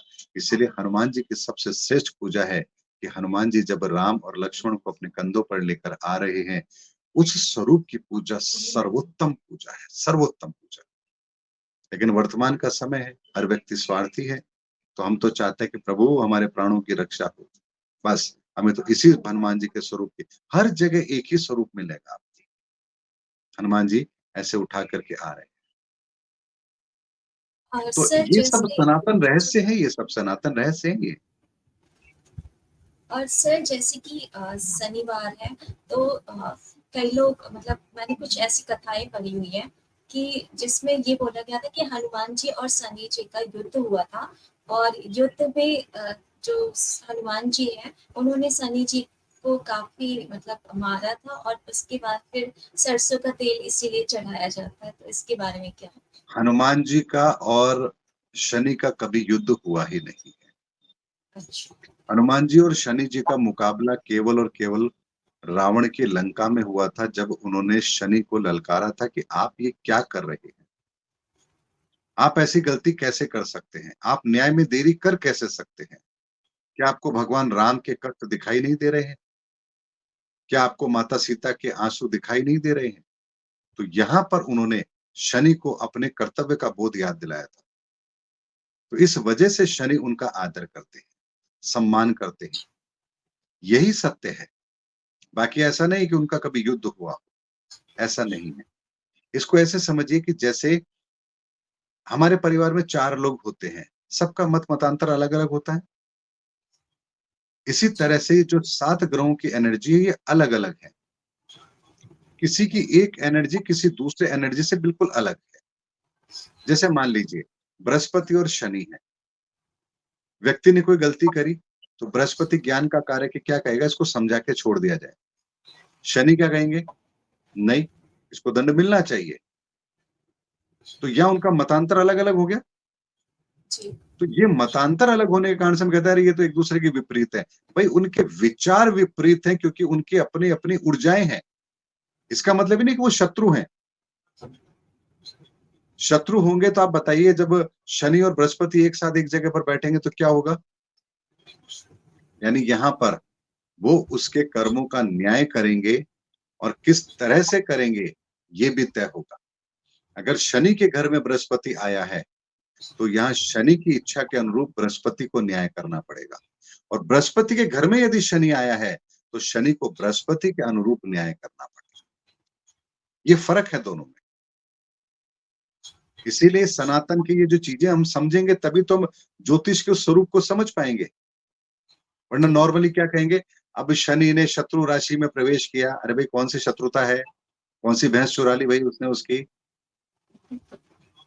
हमें जी। समझना पड़ेगा कि वो उस घर में आए हैं, तो अब यहाँ पर वो उसकी आज्ञा के अनुसार, उसके अनुसार ही यहाँ पर शनि को न्याय करना पड़ेगा। अगर बृहस्पति के घर में आए हैं, तो बृहस्पति को साथ में लेते हुए यहाँ पर शनि को न्यायिक व्यवस्था करनी पड़ेगी। ये जैसा एक कि बहुत शानदार मैकेनिज़्म है। जी। नहीं, आपने बहुत ही खूबसूरती से और बहुत ही सरल शब्दों में ये चीज़ें समझाई हैं। आई थिंक जो भी हमारे व्यूअर्स हैं, उन्हें काफ़ी अच्छी तरह से चीज़ें समझ में आ रही थी और आपका जो प्रेज़ेंट करने का तरीका है, वो भी बहुत ही शानदार है, बहुत अच्छा लगता है। सर जैसे मैं ये पूछना चाहूँगी कि हनुमान जी ब्रह्मचर्य का पालन करते थे, बहुत ही संयमित थे और जब उन्होंने सूर्य देव को गुरु बनाया और फिर उन्हें मतलब उनकी जो पुत्री थी सुवर्चना, उनसे शादी करनी पड़ी। तो इसके बारे में आप कुछ बताना चाहेंगे? हनुमान जी ने कभी शादी नहीं करी है। सर ये ये बिल्कुल चीज़ें गलत है। correct करिए। ये बिल्कुल अच्छा। गलत है। मैंने कहा ना, बहुत सारी चीज़ें हमारे धार्मिक शास्त्र ग्रंथों में ऐसे लिख दी गई है जो गलत है। जैसे मकर ध्वज के लिए कहा जाता है, हाँ, मकर ध्वज हनुमान जी का का भी पुत्र पूर्व बताया जाता है। हाँ, जी। मकर जो होते हैं वो समुद्र की सीमाओं की रक्षा करते हैं। अच्छा। तो समुद्र की सीमाओं की रक्षा करने वाले जो उनके वो द्वारपाल होते हैं, जो रक्षक होते हैं, तटरक्षक जो होते हैं, वो मकर होते हैं। अब अच्छा। यहाँ पर हनुमान जी गए, पूँछ बुझाई थी, उनका पसीना टपका, वो मछली ने ले लिया, उससे मकर ध्वज पैदा हुआ। ये क्या थ्योरी बना रखी है? अच्छा। ऐसा कभी हुआ ही नहीं है। हनुमान जी ने ना कभी विवाह किया है, ना हनुमान जी ने कभी ब्रह्मचर्य व्रत को तोड़ा है, ना ही हनुमान जी का कोई पुत्र है। मकर ध्वज जो है, वो तो तटीय, जो समुद्र की तटीय सीमाएँ होती है, उसके द्वारपाल होते हैं वो। जैसे अच्छा। हमारे यहाँ क्षेत्रपाल बोला जाता है, जो भूमि की ज़मीन होती है, उसके लिए क्षेत्रपाल होते हैं। आप देखिए जब भी कोई नगर बसता है तो वहां पर जब पूजा होती है, विधान होता है, तो वहां क्षेत्रपाल की पूजा भी होती है। जी। इसी तरह से समुद्र की सीमाओं के अंदर भी मकड़ जो हैं, वो वहां पर उसकी रक्षा करते हैं। एक समुद्र की सीमा दूसरे समुद्र की सीमा के मध्य में ही ये चीजें होती हैं, उनको मकड़ कहा जाता है। न जाने कहाँ से कौन-सी बात जोड़ दी जाती है कि हनुमान जी के तो पुत्र थे, हनुमान जी के तो संतान थी, हनुमान जी के तो ये था। ये सारी की सारी वो भ्रांतियाँ हैं जिन्हें ज़बरदस्ती न जाने कहाँ से शामिल कर दिया गया। अच्छा। और सर जैसे कि हनुमान जी के बारे में कहा जाता है कि उनको प्रसन्न करना है तो हनुमान चालीसा का पाठ करना चाहिए। तो क्या ये डेली करना चाहिए या फिर सिर्फ मंगलवार देखिए, या यहाँ पर 2 चीज़ें मैं आपको बताता हूँ। हनुमान जी की पूजा मंगलवार को तो सर्वमान्य है, हर व्यक्ति जी, को करनी चाहिए। जी, लेकिन जिनकी मंगल की ऊर्जाएँ श्रेष्ठ हैं कुंडली के अंदर, जैसे मेष, जैसे कर्क, सिंह, ठीक है? उसके बाद आता है वृश्चिक, फिर आता है धनु, फिर आता है मीन। इन जी। लोगों को मैं लग्न की बात कर रहा हूँ, राशि की बात नहीं कर रहा हूँ, बड़ा ध्यान से समझिएगा। हाँ, हाँ, राशि नहीं, लग्न। लग्न की बात। इन जी, लग्न के व्यक्तियों को हनुमान जी की पूजा रोज करने में कहीं कोई तकलीफ नहीं है, उनको हमेशा अच्छा लाभ ही मिलेगा। चाहे फिर मंगल उनकी कुंडली में कहीं भी क्यों ना बैठा हो, कहीं भी बैठा हो, चाहे नीच का हो, चाहे उच्च का हो, चाहे छठे में हो, 8वें में हो, 12वें में हो, तीसरे में हो, कहीं पर भी हो। लेकिन इनके अतिरिक्त जो बाकी के लग्न हैं, कौन से बचे? वृषभ बचा, बस मिथुन हो गया, ठीक है? जी, उसके बाद कन्या हो कन्या हो गया, तुला हो कुंभ गया, हो गया। मकर हो गया और कुंभ हो गया। मकर तो इन सर जातकों को इन जातकों को केवल और केवल मंगलवार के दिन ही हनुमान जी की पूजा करनी चाहिए। अब एक प्रश्न आएगा ऐसा क्यों? क्योंकि ये जी, जो एनर्जी है, इन लग्न के लोगों की जो एनर्जी है, वो अलग तरह की एनर्जी है। कुछ बुध की एनर्जी लेके बैठे हुए हैं, कुछ शुक्र की एनर्जी लेके बैठे हुए हैं, कुछ शनि की एनर्जी लेके बैठे हुए हैं। तो ये जो एनर्जी है, इन एनर्जी का और मंगल का कॉम्बिनेशन अलग-अलग है। आप किसी डरपोक को तो फौज में नहीं भेज सकते, आप किसी फौजी को तो व्यापारी नहीं बना सकते। नहीं, तो जिसके पास जो एनर्जी है वही उसका सर्वाधिक प्रयोग करेगा ना। जी, तो यहाँ पर एक इंसान के अंदर उतनी बहादुरी तो होनी चाहिए ताकि वो उसके आस-पास का जो माहौल है उससे ना डरे। लेकिन फौज में जो व्यक्ति है, उसको तो बहादुरी जो है वो उस लेवल की चाहिए कि बीहड़ जंगलों के अंदर भी अकेला चला जाए बंदूक लेकर के और कोई मिल जाए तो उसको मार दे। तो उन दोनों की बहादुरी में फ़र्क है ना।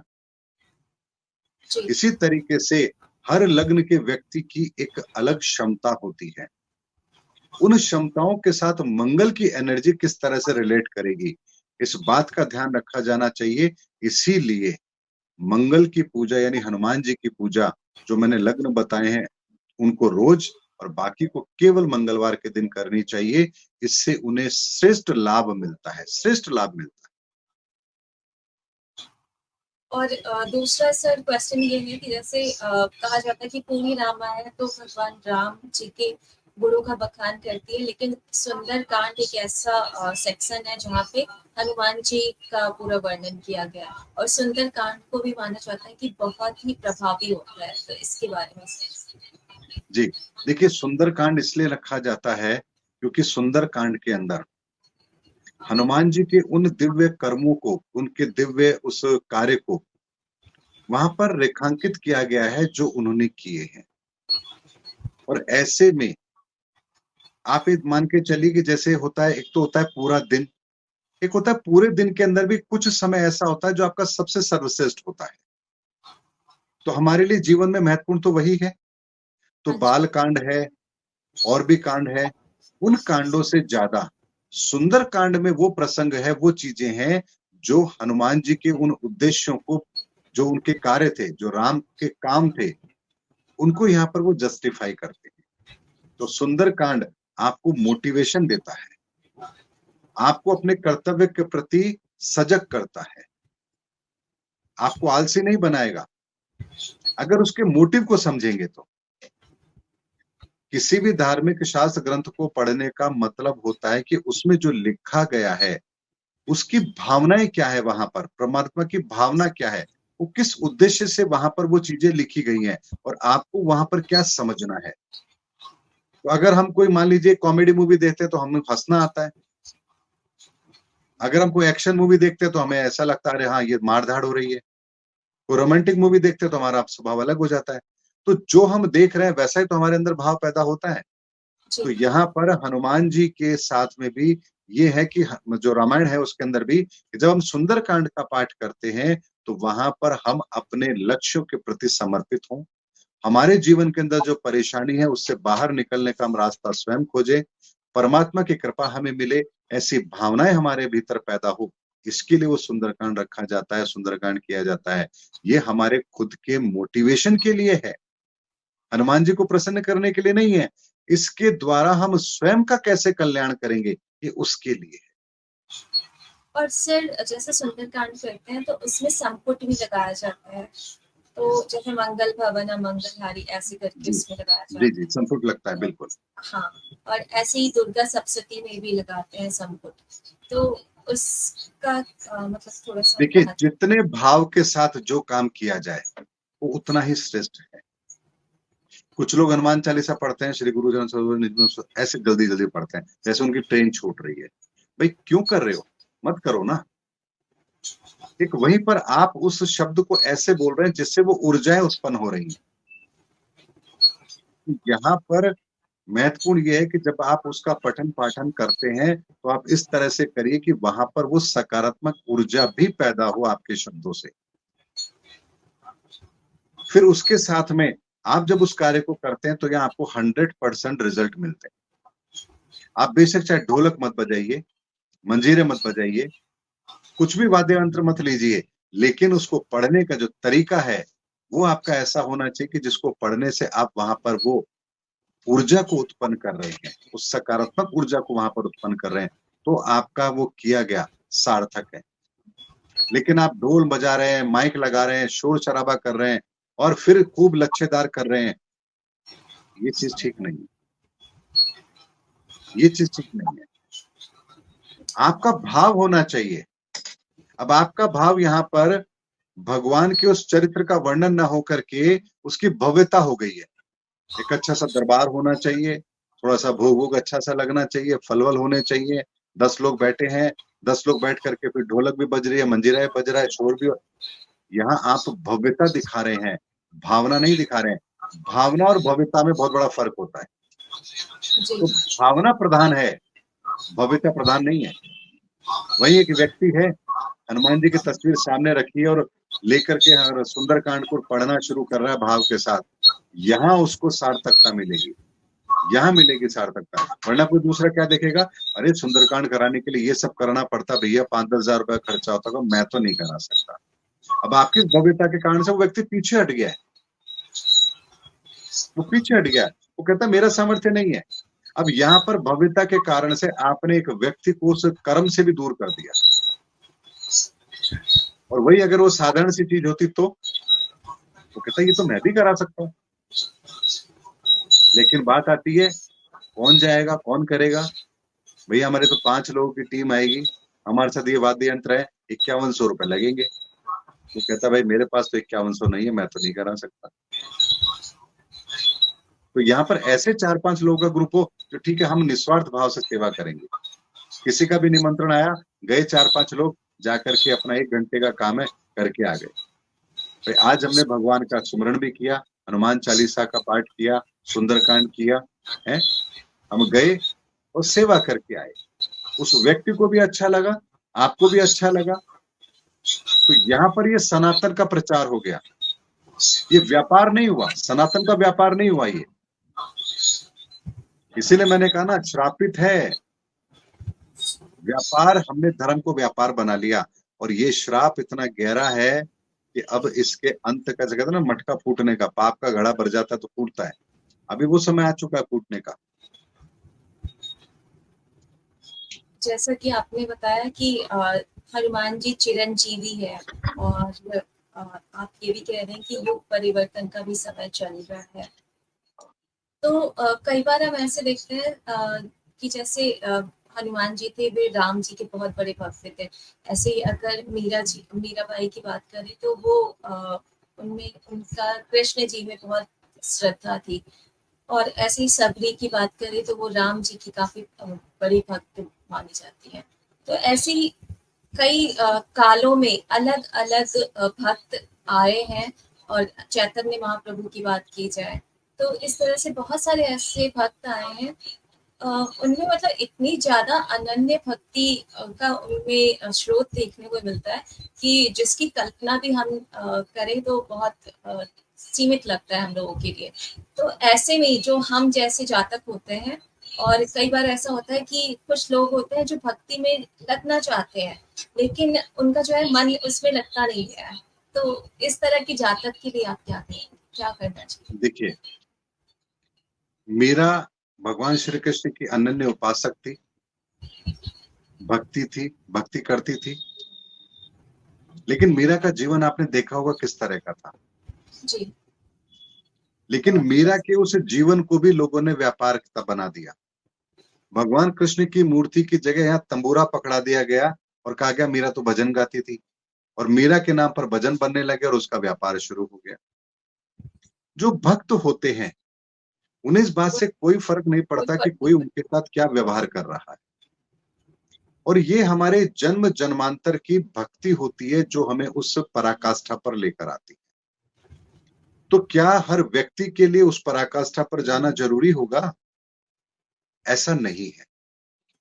भक्ति भावना से की जाती है। आप यदि अपने घर के अंदर भी बैठ करके भावना से परमात्मा की भक्ति कर रहे हैं, तो वो आपके लिए भी श्रेष्ठ है। उसके लिए आपको कोई उदाहरण बनने की आवश्यकता नहीं कि मैं मीरा का उदाहरण बनूं, मैं कबीर का बनूं, मैं इसका बनूं, मैं उसका बनूं।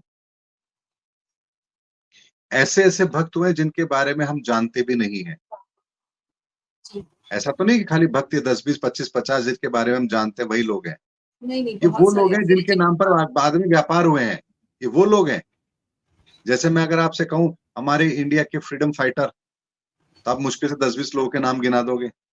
तो क्या इन 10-20 लोगों के पीछे ही क्या भारत आज़ाद हुआ था? नहीं, बहुत लेकिन ऐसे सारे हैं। बहुत सारे लोग हैं, जो फ्रीडम फाइटर थे, जो फांसी पर चढ़े हैं, लेकिन उनका व्यापार किसी ने नहीं किया। उनके नाम का व्यापार किसी ने नहीं किया। वो गुमनाम ज़िंदगी में रह गए। इसी तरह से जिन भक्तों के नाम पर व्यापार हुआ, कबीर साहब थे, अब कबीर पंथ चल गया। मीरा के नाम पर मीरा के भजन चल गए। सूरदास जी के नाम पर उनके पद, यानी कि जहाँ पर बाद में उनकी मार्केटिंग करके बेनिफिट्स लिए गए, उनको तो हम जानते हैं, लेकिन वास्तविकता ये है कि ऐसे अनन्य भक्त हैं, जो वास्तव में भक्ति की पराकाष्ठा हैं, जिनके बारे में कोई नहीं जानता, कोई नहीं जानता। इसीलिए ऐसा नहीं है कि हम इस लेवल की भक्ति करेंगे, तो ही हमारे जीवन का कल्याण होगा। भक्ति तो दिल से की जाती है। भक्ति कोई दिखावे का विषय है क्या? एक भक्त जो भक्ति करता है, उसको किसी के प्रमाण की आवश्यकता नहीं होती है। उसके भीतर का भाव ये जानता है कि वो क्या भक्ति करता है, और उसका परमात्मा जानता है कि वो किस तरह का भक्त है। इसीलिए भक्ति दिल से करी जाती है, दिल से करनी चाहिए, श्रद्धा से करनी चाहिए, और कोई आपके बारे में क्या कह रहा है आपकी भक्ति के संदर्भ में, इसकी आपको कभी परवाह होनी भी नहीं चाहिए। क्योंकि भक्तों की सबसे बड़ी परीक्षा ये ज़माना लेता है। जी। क्योंकि वो तो उस रास्ते पर चलेगा नहीं, और जो चल रहा है उसकी उसने टाँग खींचनी है। तो यहाँ कोई व्यक्ति 10 लोग गलत कर रहे हैं, उन 10 गलत लोगों को रोकने वाला कोई नहीं होगा। लेकिन अगर एक व्यक्ति सही रास्ते पर चल रहा है, तो 10 लोग उसकी टाँग पकड़ के खींचेंगे, तू अकेला कहाँ जा रहा है भाई? ये विडंबना है हमारे समाज की। जी। लेकिन मैंने कहा ना, धर्म युग की स्थापना है, तो अब सारी सफाई तो होनी है, निश्चित है। जी। और ये मेरा मतलब लास्ट क्वेश्चन ही होगा आपसे कि जैसे आप कहते हैं कि धर्म मतलब सॉरी युग परिवर्तन का समय चल रहा है, और हम सभी जानते हैं कि जो हनुमान जी हैं चिरंजीवी हैं। और इसी तरह अगर हम देखें कि मतलब ऐसा समय आने वाला है, मैं आपसे ये डायरेक्टली पूछना चाहूंगी कि जिस समय जो भक्त हैं उनके सामने श्री हनुमान जी या फिर कल्कि जी उनका मतलब वो सामने सबके लोगों के आ जाए, ऐसा समझ। देखिए, एक बात आपको बताता हूँ, भगवान कृष्ण को कितने लोगों ने भगवान माना था उस समय पर? भगवान राम को कितने लोगों ने भगवान माना था? क्या धोबी को ये पता था कि ये भगवान है जिनके बारे में मैं ये कह रहा हूँ? नहीं। तो अगर कल्कि की बात करें या हनुमान जी की बात करें, अगर वो कोई रूप धर करके भी समाज में आकर के कार्य कर रहे होंगे, तो वो लोगों को पता पता ही नहीं। नहीं होगा। क्योंकि मैंने कहा ना, उनको किस चीज़ की मार्केटिंग करनी है ये बताइए ना? क्या उन्हें इस चीज़ की भूख होगी कि सुजाता जी या मनोज गुप्ता या और कोई उनको भगवान माने? अरे वो तो हैं, हमारे जी। मानने ना मानने से क्या फ़र्क पड़ता है? वो अगर तो पृथ्वी पर ना भी हो तो वो हर वो कण कण मनाने में। नहीं आए, तो वो मनाने जी। नहीं आएँगे। उनका उद्देश्य एकमात्र इस संसार में आकर जिस कार्य के लिए उनको भेजा गया, उनका एकमात्र उद्देश्य वो कार्य करना होता है। दुनिया उनको माने ना माने, उनसे उनको कोई फ़र्क नहीं पड़ता। उनके जाने के बाद उनका मंदिर बनाए ना बनाए, उनसे उनको कोई फ़र्क नहीं पड़ता, क्योंकि उनके नाम पे भी व्यापार ज़रूर होगा। भगवान कृष्ण की गीता का उपदेश, उस पर कोई विचार नहीं करता, लेकिन कृष्ण के नाम पर मंदिर बना-बना कर चंदा इकट्ठा करना, ये एक पेशा ज़रूर बन गया है। लेकिन भगवान श्री कृष्ण के वास्तविक आदर्शों को समाज में कैसे एस्टैब्लिश किया जाए, भगवान राम के आदर्शों को समाज में कैसे एस्टैब्लिश किया जाए, इस पर कोई काम करना ही नहीं चाहता। यहाँ तक कि राम के नाम की कथा भी होगी, तो उसके लिए भी करोड़ों रुपए चाहिए। ये हमारे धर्म के व्यापार का वो स्वरूप है, जिसे हमने इज्जत देना आरंभ कर दिया है। विडंबना देखिए, इस व्यापार को हम सहजता से स्वीकार करना शुरू कर चुके हैं। अरे भाई, राम के नाम का व्यापार कैसे हो सकता है? और वो कौन-सी राम की कथा है जो ये करेंगे तो पुण्य मिलेगा और कोई साधारण व्यक्ति करेगा तो पुण्य नहीं मिलेगा और आप करोगे तो पुण्य नहीं मिलेगा? राम मैं बोलूँ, राम आप बोले या राम कोई और बोले, राम का मतलब तो राम ही है ना? तो अगर रामायण पाठ हो रहा है, राम की कथा हो रही है, तो चाहे कोई भी करे, उससे क्या फ़र्क पड़ता है? उद्देश्य तो राम के नाम को लेना है ना। लेकिन ये कथा बहुत अच्छी करते हैं। भाई कौन-सी कथा अच्छी करते हैं? भगवान राम की तो एक ही कथा है। लेकिन वहाँ पर अच्छा पंडाल है, अच्छे म्यूज़िक इंस्ट्रूमेंट्स हैं, बड़ा अच्छा वो चल रहा है। आपको मुख्य यजमान बनाया गया है, आपकी फ़ोटो पेपर में छपेगी, 2, 5, 10 हज़ार लोग आएँगे, महाराज जी के बिल्कुल बगल में आप जाके बैठ जाएँगे। आप किस तरह के मानसिकता के साथ भगवान का नाम ले रहे हैं, इस चीज़ को हमको समझना पड़ेगा। फिर कहते हैं कि जब हमारे जीवन में कुछ परिवर्तन नहीं आ रहा, काम किस उद्देश्य से किया था? क्या भगवान को पाने के लिए किया था?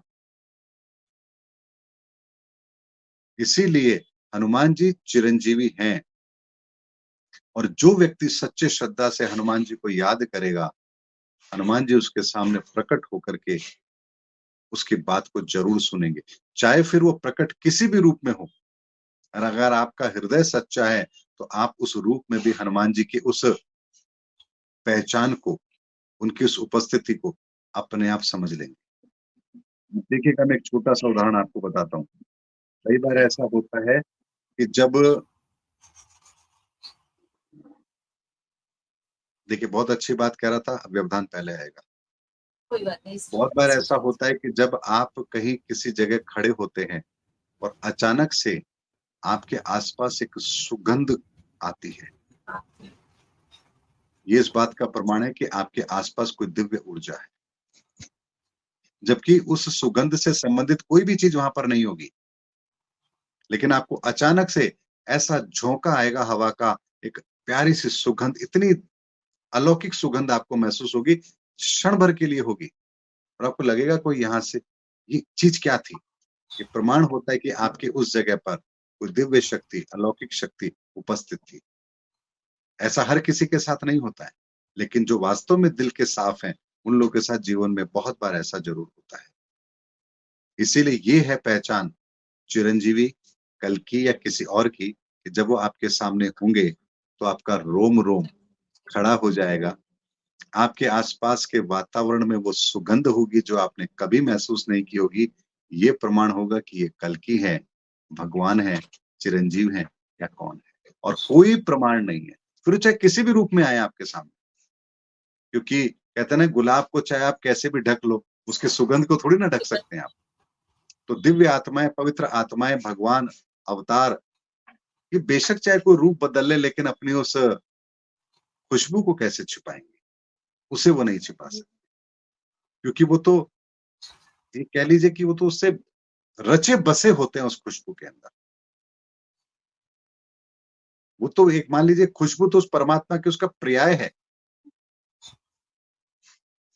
इसीलिए इस केवल पहचान का यही एक तरीका और कोई तरीका नहीं। सर एक और चीज मैं पूछना चाहूंगी कि जैसे कहा जाता है कि मतलब गीता में पढ़ा था कि जो मृत्यु होती है उस समय जो आपने पूरे जीवन में किया होता है उस वही भाव आपका जो लास्ट समय होता है उस समय वो भाव ही आता है। मतलब अगर कोई भगवान की पूजा ही हमेशा करता है तो वही भाव उसके उसमें आता है। जी, और जी, पूरी जिंदगी उसने जिस चीज पर उसने काम किया होता है वही भाव उसका आता है। जी, और फिर अगला जन्म या फिर उसे कहाँ जाना है, किस धाम में जाना है, वो उसी चीज पे डिपेंड करता है। जी, तो जी, अब इस चीज से ये क्वेश्चन उठता है कि जैसे एक भक्त है वो हमेशा भगवान का नाम लेता है और उनमें उसका विश्वास होता है, लेकिन अगर मैं जैसे जो एबल्स होते हैं या फिर जैसे रावण की बात करूं तो एटलीस्ट उसने भी उस मोक्ष तो उससे भी मिला ही है। तो ये कहा जाएगा कि उसने भी भले ही विरोध में ही लिया हो लेकिन ध्यान में उनके भी राम ही थे। इसी वजह से क्या उन्हें भी जो है मतलब अ, मोक्ष मिल जाता है ऐसा? देखिए, एक बात मैं आपको यहाँ पर बताना चाहूँगा जी कि जैसा हमारे जीवन के अंदर हम व्यवहार करते हैं, हमारे रोज़मर्रा का जो व्यवहार है, जी वही तय करता है कि हमारे अंत समय में कौन हमारे चीज़ें हमारे सामने आएँगी।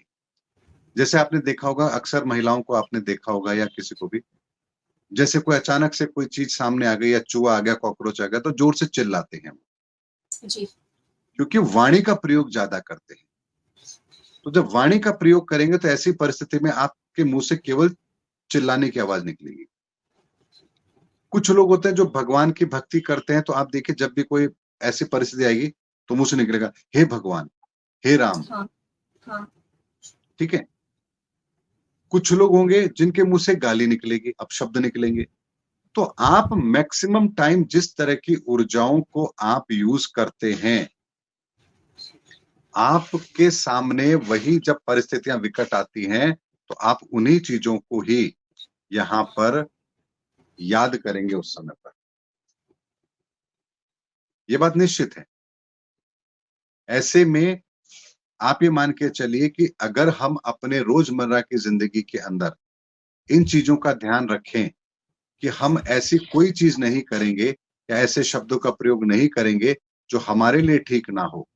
तो आप देखिए, अंत समय के अंदर या कभी भी बुरे वक़्त में आपके सामने वो चीज़ें आएँगी नहीं, आपको बोलेंगे ही नहीं आप। इस चीज़ से बचने के लिए ही हमारे धार्मिक शास्त्र ग्रंथों में या सनातन के अंदर एक बात कही है, सुमिरन। जी हमें हर वक़्त सुमिरन करना चाहिए। सुमिरन का मतलब होता है श्वासों के अंदर उस परमात्मा के नाम का सुमिरन करना चाहिए। तो आपके साथ में हर वक़्त यदि परमात्मा के नाम का सुमिरन है, तो फिर आपको कोई से भी किसी भी समय के कालखंड में ले जाया जाए, आप कभी भी सत्य से, सनातन से दूर होंगे ही नहीं। इसीलिए ये सब सनातन प्रक्रियाएँ हैं। सनातन वो चीज़ है जो हमारे जन्म से लेकर हमारे मृत्यु तक, हमारे रोज़मर्रा की ज़िंदगी, हमारे भोजन, हर चीज़ के अंदर वो रोल प्ले करता है, जिसके बारे में हम कल्पना भी नहीं कर सकते। कल्पना भी नहीं कर सकते। इसीलिए सनातन हमारी हर समस्या का समाधान है, हर समस्या का समाधान। जी मेरे ख्याल से आज मतलब हमारे जो व्यूवर्स हैं उन्हें बहुत सारे क्वेश्चंस के आंसर मिल गए होंगे। क्वेश्चंस तो अभी मेरे पास बहुत सारे हैं लेकिन जो हमारा एपिसोड है वो काफी लंबा होता जा रहा है। हम एक ऐसा एपिसोड जरूर रखेंगे क्योंकि ये जो अंत काल वाला जो समय होता है उसके बारे में व्यूवर्स को नॉलेज देनी चाहिए, क्योंकि कई बार ऐसा होता है जो हम जो मतलब मैंने देखा है कि कई लोग जब मृत्यु आती है तो काफी डर जाते हैं। इसके लिए हम चाहेंगे कि आपका एक और एपिसोड हम जी, जी, जी। रखें और इसको थोड़ा-सा एक्सप्लोर करने की कोशिश करेंगे कि हमारे व्यूअर्स इससे मतलब भयभीत ना हो, क्योंकि मैंने एक जगह कोट पढ़ा हुआ था कि जो मृत्यु होती है वो हमारे आगे जाने का मार्ग होता है, वहाँ से हम आगे ही बढ़ते हैं। ऐसा कुछ नहीं है कि हम उससे डर जाए, भयभीत हो जाएँ, क्योंकि मृत्यु तो आनी ही है, वो शाश्वत है, सच है। तो जी, जी। यहाँ तक मतलब इस एपिसोड को हम यहाँ पे ब्रेक करते हैं और मैं चाहूँगी कि लास्ट में आप हमारे व्यूअर्स को कुछ मैसेज आप प्रोवाइड करें, जिससे जो ये पूरा हमारा एपिसोड है वो इंक्लूड हो जाए और आपका मैसेज भी सभी जी। को। देखिए, जैसे आपने मृत्यु के बारे में कहा तो यहाँ कहा गया है कि जिस मरने ते जग डरे मेरे मन आनंद, मरने ही तो पाइए सही। पूर्ण परमानंद, है ना? जी। तो मृत्यु से तो कभी डरना नहीं चाहिए और सबसे बड़ी बात, हम इस धरती पर उस परमात्मा की बनाई हुई इस सृष्टि के अंदर एक बहुत छोटे से जीव हैं। जी। इसलिए इस धरती की सुरक्षा, रक्षा के लिए उस परमात्मा ने एक ऐसा मैकेनिज़्म बनाया है, जो सबकी रक्षा करता है। जी। और वो जो मैकेनिज्म है जिसको हम नाम दें तो वो होता है, वो कहलाता है सनातन। इसलिए सनातन की छतरी के नीचे अगर हम हैं, सनातन को यदि हमने अपने जीवन में धारण कर लिया है, तो फिर हमें किसी भी चीज़ से डरने की आवश्यकता नहीं है। इसलिए हमारे जीवन का एकमात्र लक्ष्य यही होना चाहिए कि हम कैसे अपने जीवन के अंदर सनातन को धारण करें। अगर ये चीज़ हमने समझ ली, तो भक्ति क्या है, मोक्ष क्या है, मृत्यु क्या है, ये क्या है, वो क्या है, हर चीज़ बहुत अच्छी तरह से मैनेज हो जाए। आप सबका बहुत-बहुत धन्यवाद, आप सभी दर्शकों का। मिलते हैं अगले प्रोग्राम के अंदर। जी। जय हिंद, जय जय भारत, जय जय सनातन धर्म। जय हिंद, जय भारत, जय सनातन और जय श्री राम, जय हनुमान।